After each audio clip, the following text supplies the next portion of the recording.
8 kilometre तक लोगों से मदद मांगती रही।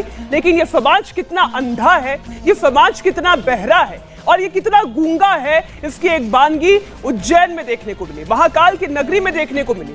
12 साल की ये लड़की आधे अधूरे कपड़े में 8 किलोमीटर तक भटकती रही, लेकिन मदद करने के लिए एक हाथ आगे नहीं बढ़ा। शर्म आनी चाहिए समाज को। मदद करने वाला 8 किलोमीटर तक क्या कोई एक इंसान नहीं था? आप देख रहे हैं वीडियो में कि ऊपरी वस्त्र धारण कर रखा है, उसी प्रकार एक ऊपरी वस्त्र धारण कर रखा था। मैंने तुरंत अपना वस्त्र निकालकर उस बालिका को दिया, जिससे उसने अपना शरीर ढका।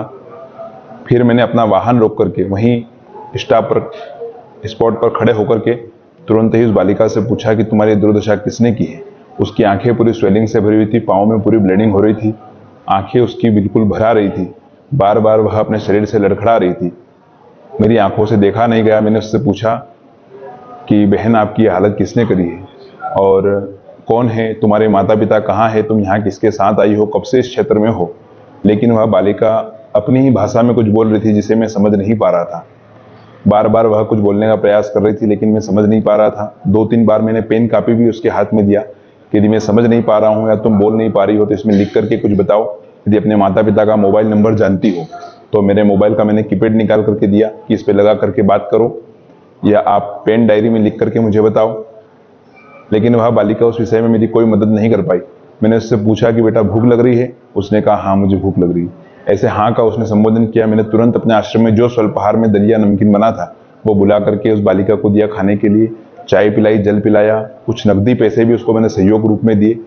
लेकिन मेरा विश्वास माना नहीं कि मैं इसको सुनी छोड़ दूं, इसलिए मैंने तुरंत हेल्पलाइन नंबर 100 पर कॉल किया। 2 बार मेरा वहाँ कॉल कट हुआ। तीसरी बार हमने महाकाल प्रशासन महोदय में कॉल किया। वहाँ से मैं महाकाल थाने का नंबर मिला, महाकाल थाने में कंप्लेन दर्ज करवाई। वहाँ से उन्हें पुनः मुझे 100 कॉल पर संपर्क बनाने के लिए कहा। 100 कॉल पर किया। वहाँ से पुलिस की गाड़ी करीब 20 मिनट की में मेरे पास पहुंची। उस बालिका को मैंने पुलिस प्रशासन के हवाले सुपुर्द किया ताकि आज वह बालिका सुरक्षित है। जी,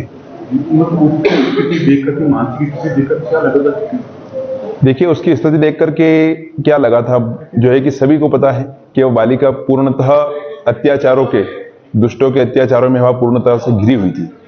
लगता है कि भगवान की कृपा से उसका शरीर बचा है।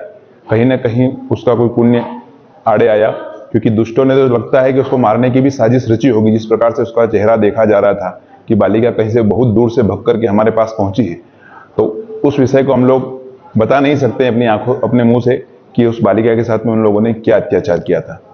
बाकी इस विषय में चिकित्सा ने पूरा, जो है कि हॉस्पिटल ने पूरा इस विषय के ऊपर पूरा ध्यान देते हुए सभी को बताया है कि उस बालिका के साथ किस प्रकार से जो है उसके साथ अत्याचार किया गया था। ऐसे दुष्टों को सजा मिलना चाहिए। धर्म की नगरी है, पावन नगरी है भगवान महाकाल की। यहाँ और पूरे देश में इस धराधाम पर यह भगवान कृष्ण की नगरी है। यहाँ किसी प्रकार का भी जो है कि ऐसा गलत कार्य करने वालों के लिए हमेशा मृत्युदंड ही तय होना चाहिए, क्योंकि आज पुलिस प्रशासन का भय लगता है लोगों में नहीं है।